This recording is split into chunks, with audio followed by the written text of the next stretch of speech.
quando acordo.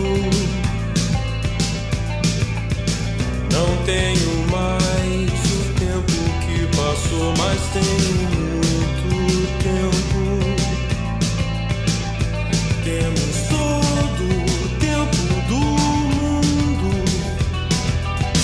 Todos os dias antes de dormir, lembro e esqueço como foi o dia. Sempre em frente, não temos tempo a perder. Nosso suor sagrado é bem mais belo que esse sangue amargo e tão sério e selvagem.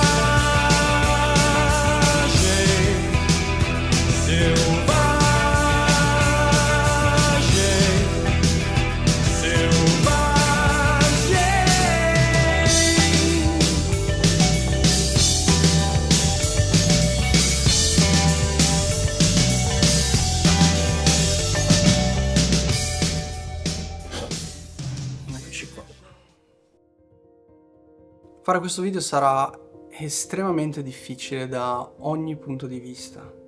Troppi argomenti, troppe cose private, famiglia, informazioni, cose che vorrei dire, cose che preferisco, di cui non preferisco neanche menzionare, parlare, e foto, effettivamente fotografie che vorrei farvi vedere.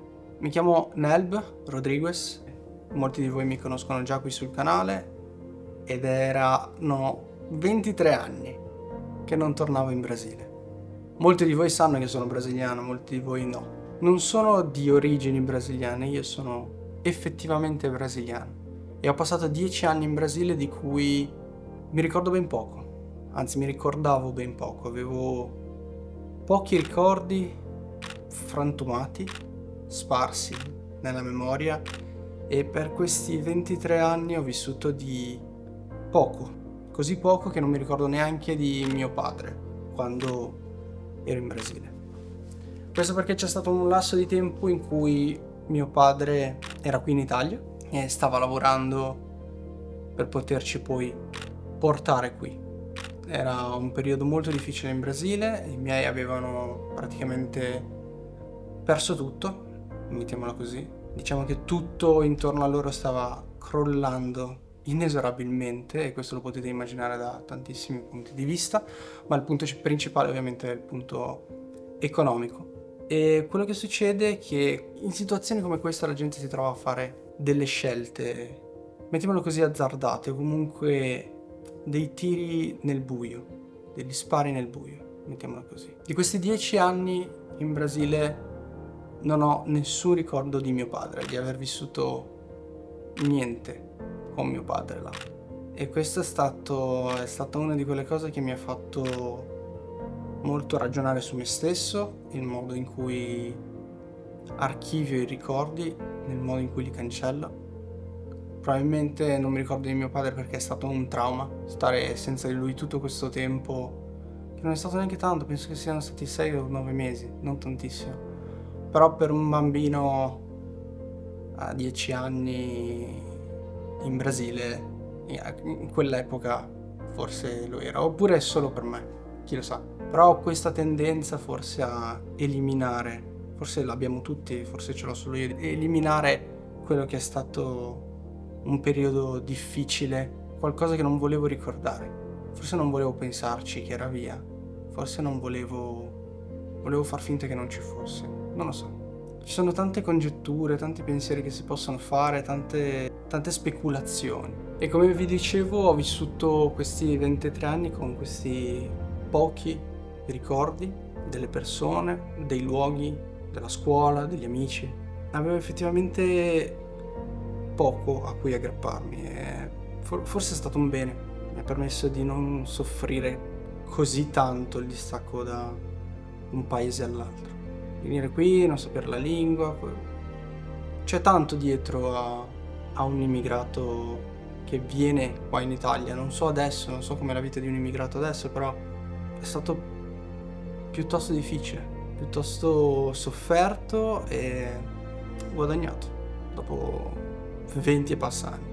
Ho sempre saputo che sarei dovuto ritornare in Brasile prima o poi, avevo paura di non farcela, ho evitato di calcolare quanti soldi ci volevano per andarci, ho reso ogni scusa una scusa troppo grande per fare un viaggio e incontrare quelle persone che effettivamente hanno fatto e tuttora fanno parte della mia vita, non nel quotidiano, ma in senso più ampio. Pensate a me come un italiano del sud che non è mai tornato giù.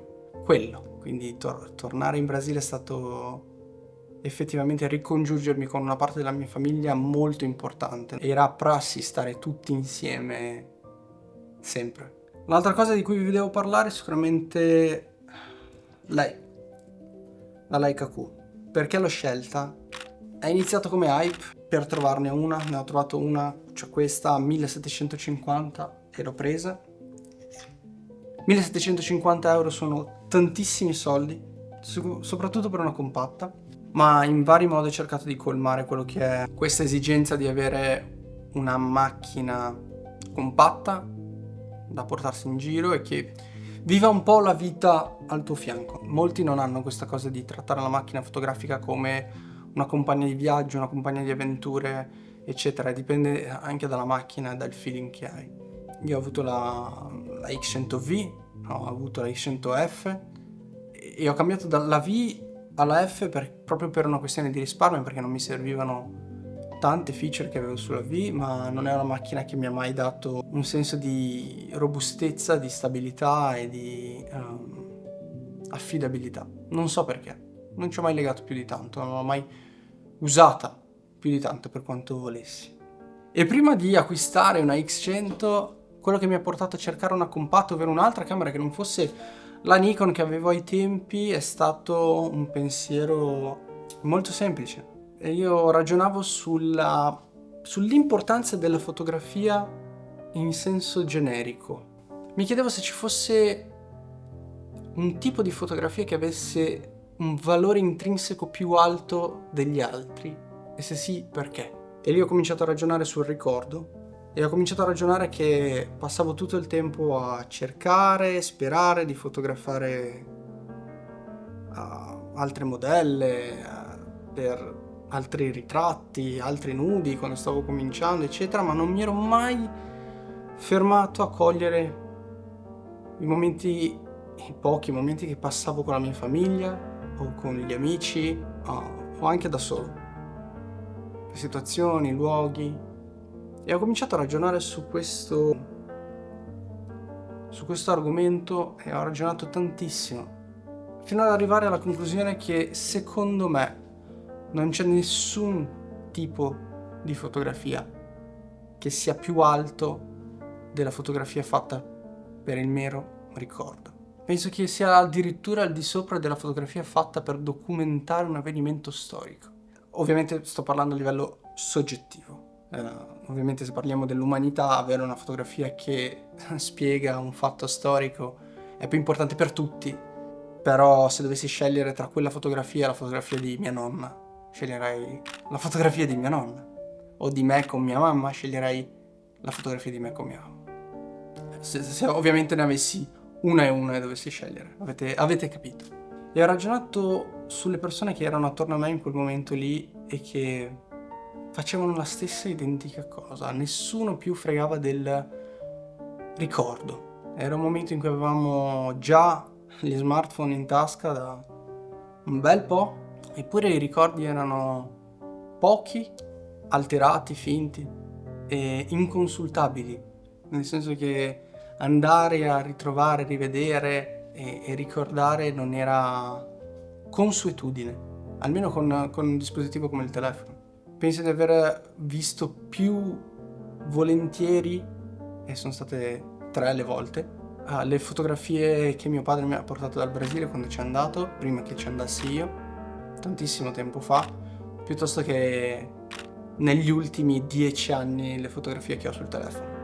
E questo la dice effettivamente lunga sul mezzo e sull'importanza di quella fotografia curiosità, scoperta, memoria. Quindi per colmare questa cosa del ricordo, ovviamente mi è venuto un senso di colpa grandissimo e ho voluto scattare i miei genitori. Ho chiesto a Fujifilm una GFX e ho cercato di fare dei ritratti dei miei genitori a casa mia che sono venuti veramente malissimo. Se ve li faccio vedere qua su, ottimo. Se non li faccio vedere perché preferisco non farli vedere. Non mi piacciono così tanto come i ritratti, sono normalissimi, ma non è uscito quello che volevo esprimere io. E da lì è iniziata la mia ricerca verso una macchina fotografica che potesse ricoprire questo ruolo. Ovviamente prima di andare nella mia città natale dovevo non esplorare il Brasile, ma ho fatto 2 giorni a Rio e 2 giorni a San Paolo. Quindi ho fatto degli scatti street lì e ho detto ottima occasione anche qui per usare una macchina fotografica. Avevo un sacco di paura per quanto riguarda il fattore criminalità e cose del genere, perché ovviamente se ne sentono di tutti i colori e quando sei lontano dalla realtà è veramente difficile capire cosa succede. Diciamo che ho dovuto superare tutto questo per dire ok, prendo 1700 euro che dovete moltiplicare per 12 quasi, perché è il prezzo che vale in Brasile, e devo capire che sto tenendo questa in mano in mezzo alla gente. E così l'ho fatto, l'ho portata e ho fatto degli scatti street sia a Rio sia a San Paolo. Magari vi faccio vedere qualcosa qui di quello che ho fatto.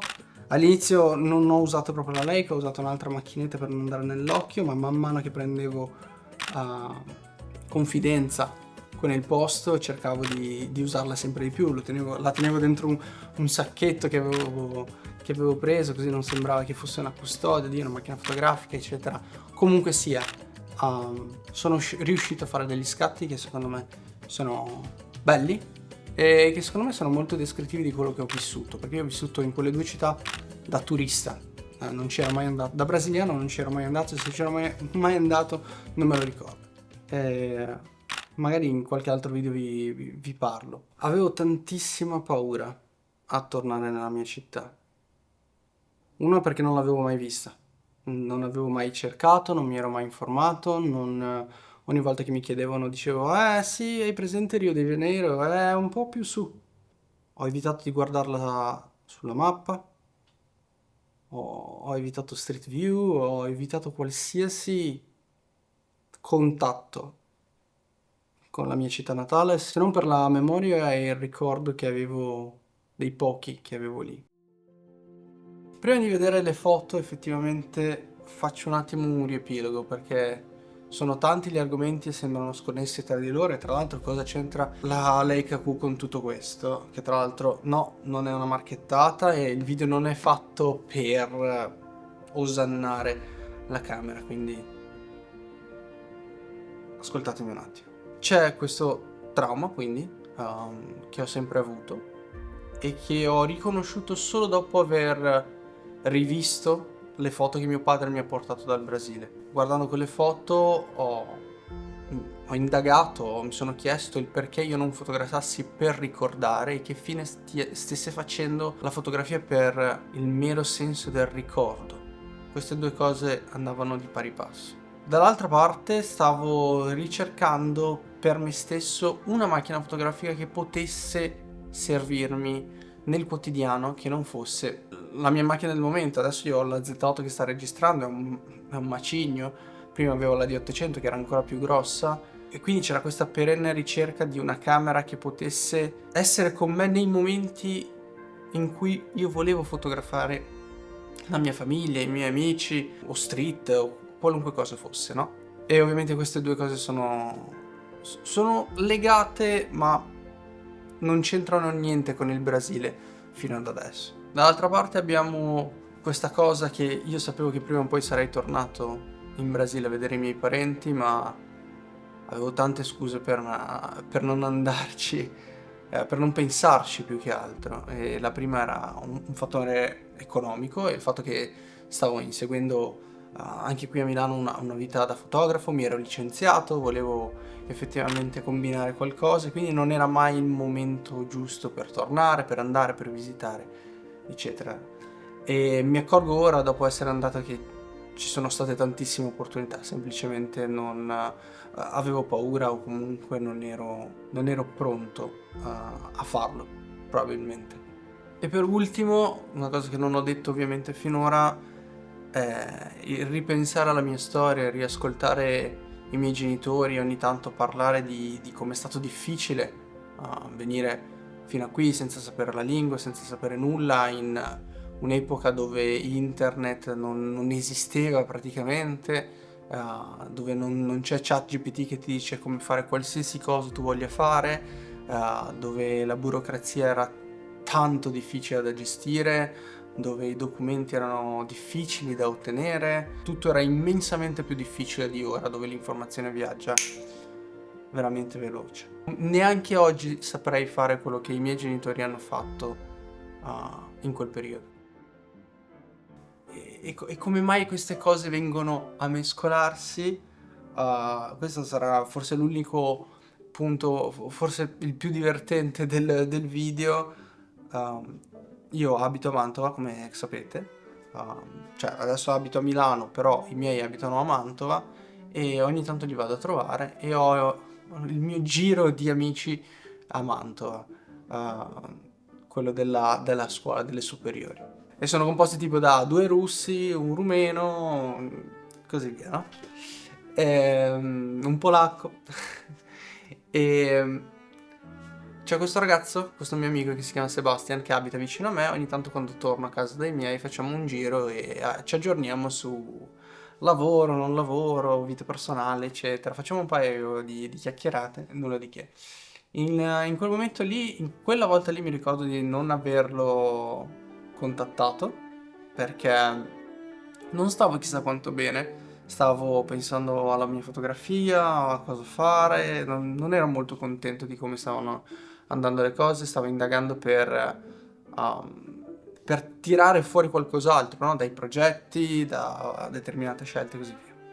In quel periodo lì avevo appena acquistato la Leica, ok? Perché avevo la X100F, ero passato dalla X100V nel tempo alla X100F perché la X100V è salita su di prezzo, l'ho rivenduta a più di quanto costasse nuova, e poi anche la X100F l'ho presa e l'ho rivenduta più di quanto l'avessi presa, e con tutto questo scambio di soldi, anche vendendo altre cose, ho trovato questa Leica Q. Non avevo mai provato una Leica prima e ho detto dai, una full frame compatta, magari nasce quel qualcosa per cui effettivamente la porto in giro, no? Magari quello che dicono è vero, magari la qualità è migliore, bla bla bla e bla. Poi c'è sempre quel pallino del hai sempre voluto avere una Leica, quindi provaci, cosa mai potrà andare male, magari ti innamori e così è. Così è stato, tra l'altro. All'inizio no, però cercavo anche una scusa per poterla utilizzare. Quindi ero a Mantova, non volevo vedere nessuno, ero a casa dei miei genitori e questo mio amico mi chiama e fa ma posso venire a trovarti, andiamo a fare un giro? E io dissi sì, va bene, dai, facciamo un giro. Non ero tanto convinto, ma ok. E quando arriva mi parla in portoghese, mi dice e aí, Nelbo, com'è che você tá? Ovvero, Nelbo, come stai? E io, molto bene, bene, perché? E poi lì, vabbè, andiamo a fare il giro, io non capisco niente del perché questa uscita qua in portoghese. E nulla, parliamo di lavoro, parliamo di tutto, poi ci sediamo su una panchina, ci stavamo per salutare. E lui da nulla mi dice, ho conosciuto una ragazza. E io, scusami, ma me lo dice adesso che devo andare via? Sì. E io, di dov'è? Cioè, cosa fa? Cioè, dimmi, cioè, è nato qualcosa? Fa, è brasiliana. E allora lì ho capito, ho collegato. Gli ho fatto alcune domande, ma come pensate di vi vedrete mai? Cioè, comunque sono 10.000 chilometri, ah, come farai? E lui fa, chissà, in futuro, non lo so. E io mi giro e gli dico, guarda che se vuoi andarci ti accompagno. Questo perché era la prima volta che saltava fuori una scusa per cui io potessi effettivamente tornare. E penso che non sono mai tornato prima perché non avevo mai avuto neanche uno spiraglio di opportunità e di scusa per dire ok, vado, mi butto. Ovviamente l'ho dovuto convincere, lui non era convinto, fa no, l'ho conosciuta da poco, non lo so, bla bla bla. Gli ho detto no, guarda, sai cosa? È da tanto che non vedo la mia famiglia, devo sicuramente andarci e rivedere gente e sai cosa, ne approfitto e faccio anche un progetto fotografico. E da lì è nata un po' l'idea di unire tutto quello che è stato il percorso che vi ho raccontato fino adesso. Quindi effettivamente avere un progetto fotografico che riguarda la mia famiglia e non solo, ma i miei ricordi. Quindi prendere tutto quello che avevo cancellato, uno, cercare di ricordare, perché non è facile, due, cercare di congelarli ancora una volta, immortalarli ancora una volta, in modo che io possa riguardare e ricordare. Così come quando guardo le vecchie foto di famiglia ricordo altri momenti. E alcuni non ricordo affatto, ma forse ero troppo piccolo. E vi devo dire la verità, salta fuori la Leica e brilla perché ho effettivamente pensato che con lei fosse possibile. Banalmente per il fattore full frame, cosa che la X100F e la i100V non sono e soffrono quando c'è scarsa luce. E quando dico soffrono non è che non puoi fare la foto, però sei scoraggiato dal farlo. O comunque nel tuo cervello dici oh mio Dio c'è poca luce, non mi metto qua a fare le foto a 6000 ISO, quelli che sono. Se avessi dovuto farlo col cellulare molto probabilmente avrei lasciato perdere a metà viaggio. Verso fine viaggio ho cominciato a sentire effettivamente il peso di fermarmi e scattare e cercare in giro, immortalare le persone, e sono tutte cose che vedremo adesso insieme con le foto che ho fatto. Quindi dopo 23 anni torno per la prima volta nella mia città natale e per la prima volta rivedo luoghi, persone e rivivo dei ricordi. Nonostante l'abbia ricordato vedendolo subito, questo qua si trova nella casa di mia zia. Mia zia non ha la casa al mare, ma sono tutti vicino al mare, però questa è la casa vacanze, tra virgolette, di mia zia, la sua seconda casa. E questo è il letto di mia mamma, che era a casa mia. Praticamente tutte le cose che erano a casa dei miei genitori, una volta che è stata venduta, adesso non vi sto a spiegare, sono state divise e sparse, come le sfere del drago. Quindi a casa di ogni persona che sono andato a stare o che ho visitato, ho ritrovato un pezzo della casa della mia famiglia. In questo caso qua ho ritrovato il letto di mia mamma e ho pianto. Veramente ho pianto quando l'ho visto, perché mi ricordo precisamente il fatto che io passavo il dito sul legno, mi ricordo l'odore del legno, il fatto che io giocavo con questa cosa qua, con questo legno intarsiato qua in mezzo, perché quando mio padre non era in Brasile e mia mamma doveva stare dietro a me e mio fratello, ho un fratello, al pomeriggio lei era stanca e voleva fare tipo un pisolino, dormire un attimo. E quindi ci obbligava a dormire insieme a lei, non ci lasciava andare, quindi teneva un occhio aperto, con uno dormiva e uno aperto e ci teneva a letto. Io ovviamente a 10 anni, 9 anni, 8 anni non ero chissà che propenso a dormire al pomeriggio, e quindi io guardavo il letto, giocavo, stavo lì, ma stavo con mia mamma. E quindi mi ricordo benissimo il letto, il fatto che stavo lì a pensare, a immaginare cose, a toccare il legno e così via. Poi questo è un altro ricordo molto vivido. Mio zio fa questo tipo di pane da quando ho memoria, e io quando andavo giù da mio zio, quando lui faceva il pane, lui prendeva un pezzo dell'impasto, in modo che mentre lui faceva effettivamente il pane, io facevo finta di fare questo panino piccolino che mettevo sulla teglia di fianco al suo. Quindi usciva questa teglia qui con il pane che faceva lui, che dentro ci metteva anche la goiabada e altre cose, e di fianco c'era il mio panino che era piccolissimo e me lo ricordo fino ad oggi. E questo qua sotto è lui, e lo rivedrete spesso perché ho tanti ricordi di mio zio che si prende cura di me e di mio fratello, perché mio zio è sempre stato il catalizzatore dei bambini. A lui piacciono tanto, vanno tutti attorno a lui gli manda a fare delle cose, e una di queste cose è raccogliere le lattine, perché in Brasile puoi vendere il metallo, così il ferro per soldi, e loro lo fanno spesso. E qua sta pulendo il ferro, abbiamo schiacciato le lattine insieme un'altra volta.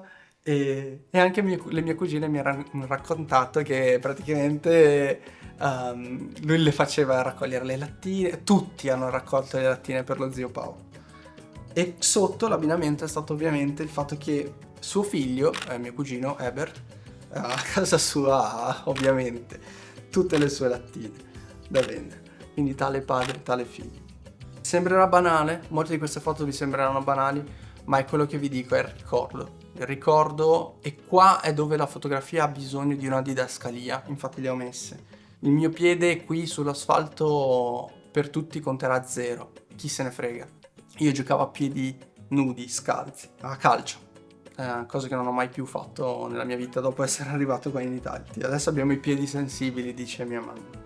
Però lì sì, ciabatte e piedi nudi, quindi il mio piede era corazzato quando ero in Brasile. Questa qua invece è la collina, sopra questa collina qua c'era il Passionista, che è il collegio, possiamo dire, dove andavo io, studiavo io. Mentre qua in centro, quindi questa qui rosa, è casa mia. L'ho fotografata da lontano perché mi piace questa visuale qua che avevo da sopra. Tornando da scuola era questo che vedevo, mi ricordo la via a destra, a sinistra, ma quella a destra non me la ricordo per niente, ma mi ricordo che io facevo questa discesa qui che non era così asfaltata, ovviamente è cambiato un po' tutto, con i pattini. Qua, questo è esattamente davanti a casa mia, e qua c'è un fun fact, che tutto quello che mi ricordo del Brasile me lo ricordo enorme, perché ero piccolo. E questa associazione del piccolo grande è devastante. Quando sono arrivato là mi aspettavo una mia casa molto più grande, invece era molto piccola, cioè a livello proprio di dimensioni.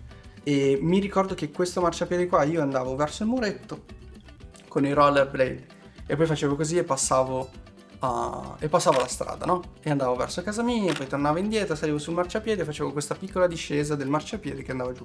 Ovviamente il marciapiede era messo meglio e qua passavo però anche i camion.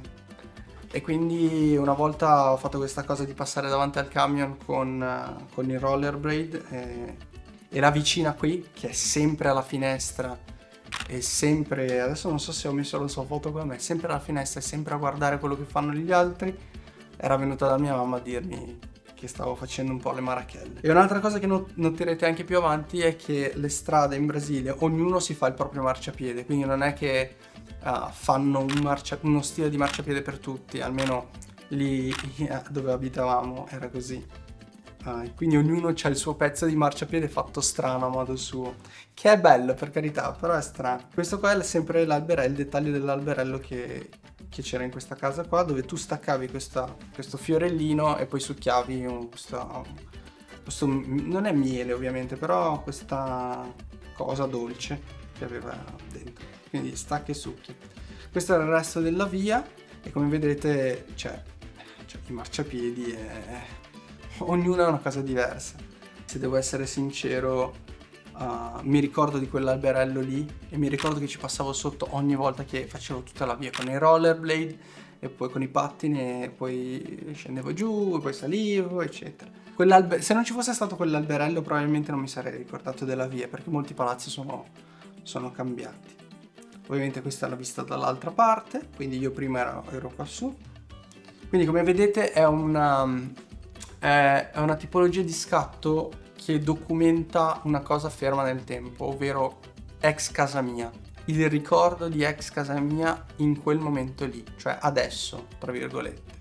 Per me avere questo è come avere un punto di salvataggio di questo ricordo. Questa è la chiesetta dove si sono sposati i miei genitori, che mi ricordavo a malapena. Questa è una parte della casa in cui abitavamo tutti. Qua sotto a destra c'era mia nonna, queste grate che ci sono qua a destra sopra è dove abitavo io, e questa casetta rossa qua in centro, non so se anche il piano di sopra, abitava mia zia. Qui eravamo tutti uniti e l'altro mio zio sotto. E principalmente in questo video Se vi sto parlando di famiglia, sto parlando 99% della famiglia di mia mamma, a cui eravamo molto più legati. Questo invece è Hobbinho, questo era Incontro Games.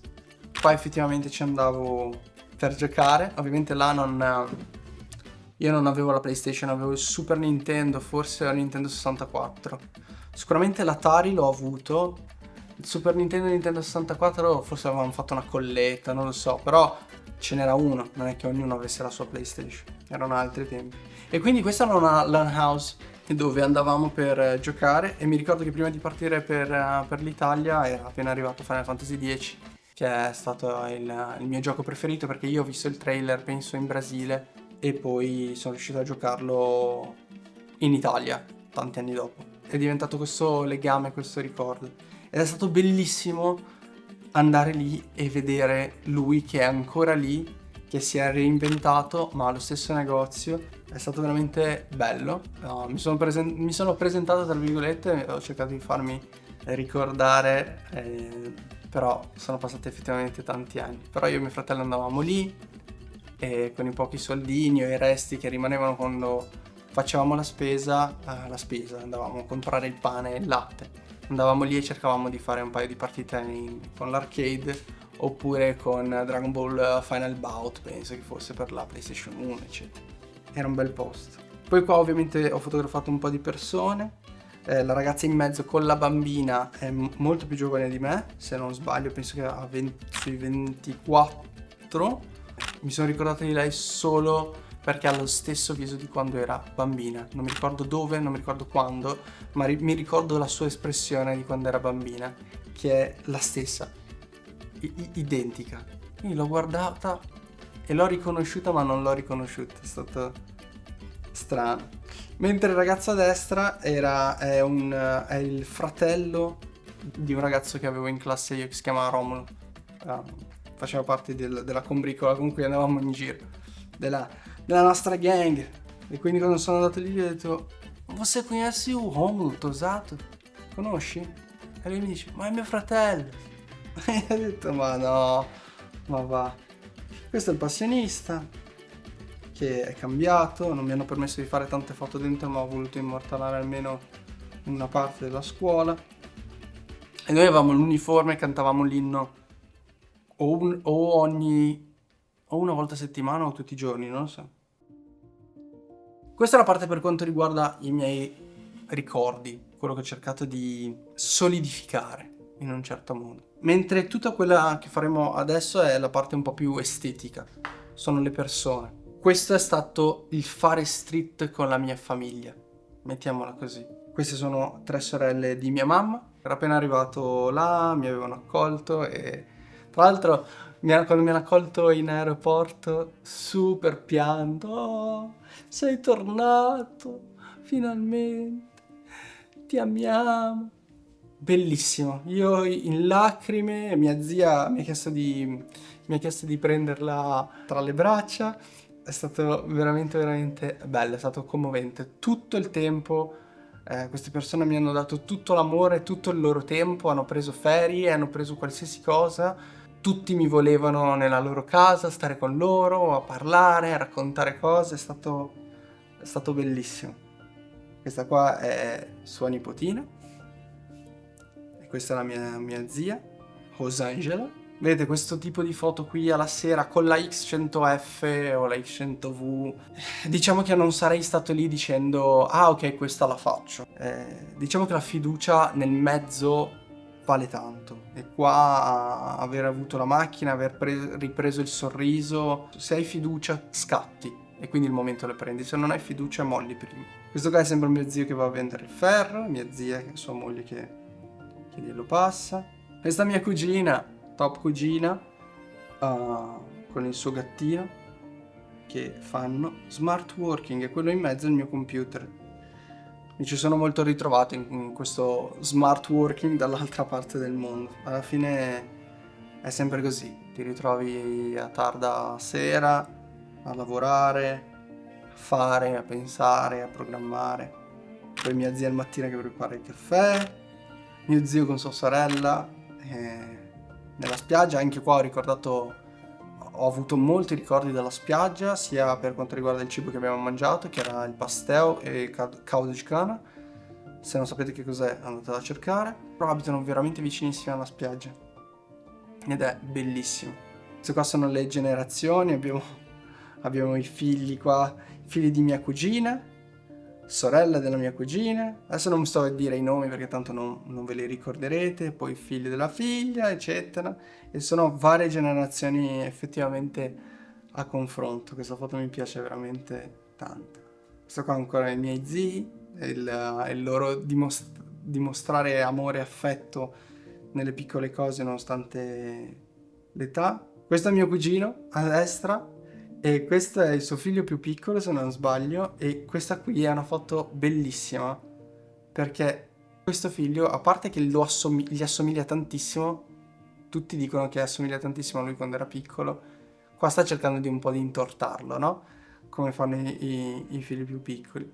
Stava dicendo tipo: papà, ma no, ma mi avevi detto che mi lasciavi tipo 10 minuti in più a giocare ai giochi, non lo so, era qualcosa del genere. Con mio cugino siamo andati in giro, mio cugino e sua figlia, quindi un po' le situazioni normali, no? Quotidiane. Questo è il figlio di un'amica di famiglia, questa è sempre la figlia di mia cugina, questo qua è un altro mio cugino con sua figlia, e secondo me è bellissima perché lei ha sempre questa faccia da arrabbiata mentre lui è uno nel chill. Questa riguarda una battuta che non vi racconto. Ovviamente momenti in famiglia. Questo qua è diventato un italiano a fare questi gesti.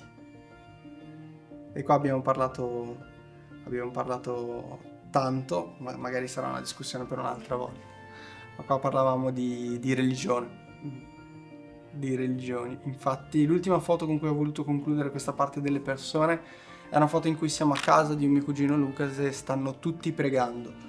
Non tutti condividono la stessa denominazione, non tutti sono protestanti allo stesso modo, qualcuno è cattolico, qualcuno è protestante, qualcuno è più per la parte giudaica, non vi so dire proprio la denominazione precisa, ma questo è una delle cose che ci rende più uniti. La fede nella mia famiglia è sempre stata presente e nonostante le diversità non è mai stato un problema per nessuno. E quando sono arrivato là io pensavo che avrei trovato pezzi qua e là di atteggiamenti un po' bigotti, e invece ho trovato semplicemente accettazione, amore, condivisione di quello che è effettivamente l'essenza della fede. Ok, qua stanno pregando tutti assieme. Poi il cibo, perfetto, mi viene male solo a guardare. Questo qua era il... oh mio Dio, cosa ho fatto? Questo qua è il... cavolo, non mi viene mai il nome. Ah, questa è la muqueca. Muqueca di pesci, muqueca di banana, pirão. Sono tutti... e si mangia con il riso, è la nostra pasta, è il nostro carboidrato principale. Qua stavo facendo una birretta con mio cugino. E veramente questa roba qua, mangiarla bene qua in Italia è un po' difficile. Qua arriviamo ai luoghi e ho scoperto una vittoria molto bella. Una vittoria che effettivamente più bella di quanto mi aspettassi. Qua con la Leica ho cercato di cogliere al meglio e in modalità molto estetica alcuni luoghi in cui mi hanno portato loro, perché volevano farmi vedere, visitare, eccetera. E ho vissuto proprio la mia città da turista, non da local. Quindi questo qua è anche il convento da Peña, che è il simbolo di Vittoria. Poi abbiamo sempre Paolo che va a comprare il pane. Questo qua è vicino a casa di mia zia. Quindi questo è quello che trovi per strada, quindi non solo macchine, ma anche la carrozza con il cavallo. Le spiagge là sono veramente diverse da quelle che trovo qua. Sì, l'Italia è ricchissima, spiagge bellissime, ma questa acqua qua era calda dalle 5 del mattino, era calda sempre, ma calda, onde e calda, cioè ti potevi buttare dentro quando volevi, assurdo. Spiagge enormi, gigante, e spiagge libere, spiagge bellissime libere, non un mucchio di ombrelloni a tappare tutto e a rompere le palle come abbiamo qua. Mi spiace. Questo qua mi hanno detto che è il caramello. ogni cane che ha questo colore si chiama caramello. E poi ho cercato di prendere un po' del paesaggio dove siamo andati, di dove abbiamo girato, piccole situazioni che a me risultavano interessanti, un paesaggio a cui non sono abituato. Noi abbiamo passato dei sentieri, qua c'è stato un motociclista che è caduto, sono dovuto andare ad aiutarlo, poverino, si è fatto malissimo e si è tipo slogato il braccio, se l'è rimesso a posto da solo e poi se n'è andato. Un grande, paesaggi bellissimi, cieli bellissimi, situazioni di sera così, queste situazioni per strada che effettivamente ti fanno fermare e ti gridano un po' street, no? Quella vera street, tra virgolette, veramente situazioni belle da cogliere. Qua tutti i posti alla sera dove siamo passati sono riuscito a scattare. E niente, l'ultima foto è stata fatta dalla mia stanza, dove era praticamente il mio quartier generale a casa di mia zia. Questo è stato il lavoro grandissimo che mi ha permesso di fare questa Leica Q di cui mi sono innamorato, di riconfermare i miei ricordi, di riprendere in mano quello che è effettivamente il vero significato di quello che facciamo. Non il vero significato, ma quello più alto. Tra tutte le foto di street belle col signore che cammina, che passa, la foto che vale di più è il ricordo effettivamente delle persone che ci sono care. Quindi nonostante io scatti molte foto esteticamente belle, nudo e tutto, le foto che effettivamente hanno intrinsecamente il loro più valore di tutte sono queste. E sono foto di cui non posso farne a meno. Grazie ragazzi, è stato un video lunghissimo, so che è stato difficile ascoltarmi e vedere le foto. Io ho bisogno anche di un po' per ingranare e cominciare a parlare, però se potete fare qualcosa nella vostra fotografia, cercate questo appiglio. Se volete fare un salto in più, non fate solo foto estetiche, non cercate solo la street, quella fine a se stessa, estetica, che può essere, è bella e tutto quanto, ma cercate anche un significato in più e non dico di mettere voi il significato alle cose, ma di coglierle per quelle che sono e vedere in loro del significato. C'è molto da cogliere dentro le vostre famiglie, c'è molto da cogliere dentro le vostre situazioni sentimentali e non solo, amicizie, lavoro. Il mondo attorno a voi effettivamente è lì da cogliere e i ricordi hanno veramente, anzi non hanno prezzo. È questo che ho riscoperto grazie a questo viaggio, alla decisione e grazie ovviamente a Leica.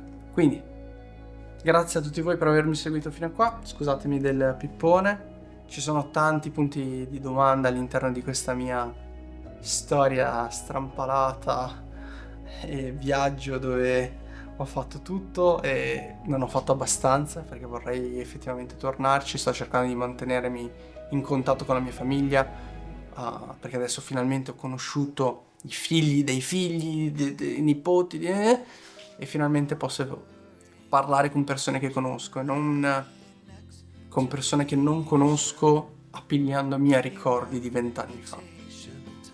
È stata un'esperienza che mi ha effettivamente cambiato la vita.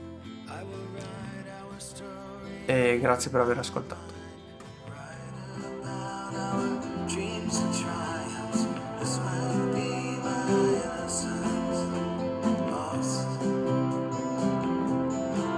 I can taste the ocean on your skin.